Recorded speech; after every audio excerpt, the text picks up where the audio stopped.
I want to bring in Dean Cheng, a senior research fellow at the Heritage Foundation. He specializes in Asian security and foreign policy. Dean, welcome, first of all. Thank you for having me. As Han Bin mentioned in his report, the goal here is risk control and cooperation. How do you achieve that with so many different interests?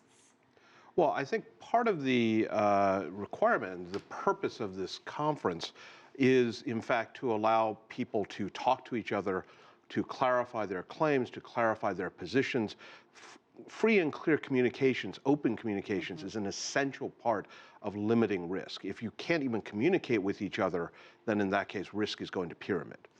Many of the disputes result from overlapping claims, as Han Bin was mentioning. Of course, China objects to the U.S. patrolling close to its exclusive economic zone in South China Sea. U.S. argues it's asserting its freedom of navigation. Clearly, Dean, there's a big gap here. So how do you get past that when it comes to Beijing and Washington? I hate to say this, but I'm not actually sure you can, because what we have here are two very different perspectives. China feels that within its exclusive economic zone, it has a right to expect nations to announce their presence under the more traditional understanding of freedom of the seas, which the United States is enforcing. The feeling is exclusive economic zones are really part of the international waterways, and therefore no nation has a right to demand prior notification. What you really have here are two fundamentally opposed views. Again, the purpose of this meeting is to have that communications, so at a minimum people can try and talk these issues through. What do you make of this code for unplanned encounters at sea? Can you elaborate a little bit more on this? This is not something that's actually legally binding. It's just rules of the seas, so to speak. Exactly. CUES actually is the product of an extended set of negotiations that dates back several years.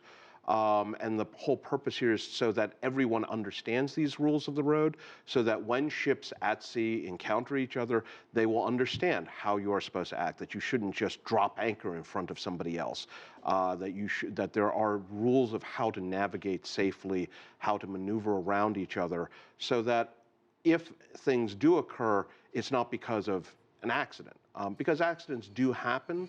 And so like seatbelt laws or speed limits, or whether you can turn right on red, these are things that hopefully everyone will have worked out. But those things you mentioned are, if you don't wear your seatbelt, you're breaking the law. Whereas CUES, Code for Unplanned Encounters at Sea, if you violate it, you're violating it. You're not breaking any laws. Well, the international system is such that there are very, very few laws, and more importantly, there are even fewer people who can enforce those laws. This is part of, in fact, exactly the problem that we are seeing in the South China Sea over what is the EEZ, what is legal within the exclusive economic zone, and then who is going to enforce that. So since we can't get something as big as that resolved, right, CUES exists to sort of, all right, but in the meantime, ships are going to be sailing around each other in these waters.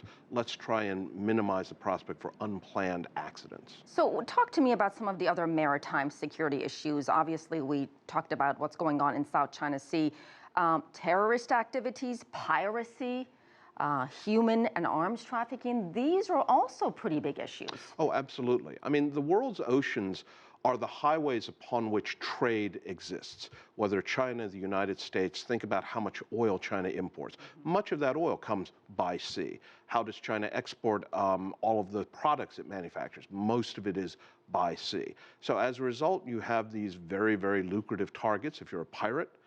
You have containers and things that can be used for human trafficking. What is inside those containers may be products that are legal, maybe contraband, maybe drugs. So all of this is part of international law enforcement issues that both the U.S. and China do, in fact, share a common interest in trying to resolve. So even, this is the great irony, even as our two nations have problems with regards to the EEZ, we all do agree that the EEZ, the traffic that flows through the South China Sea, should do so unmolested.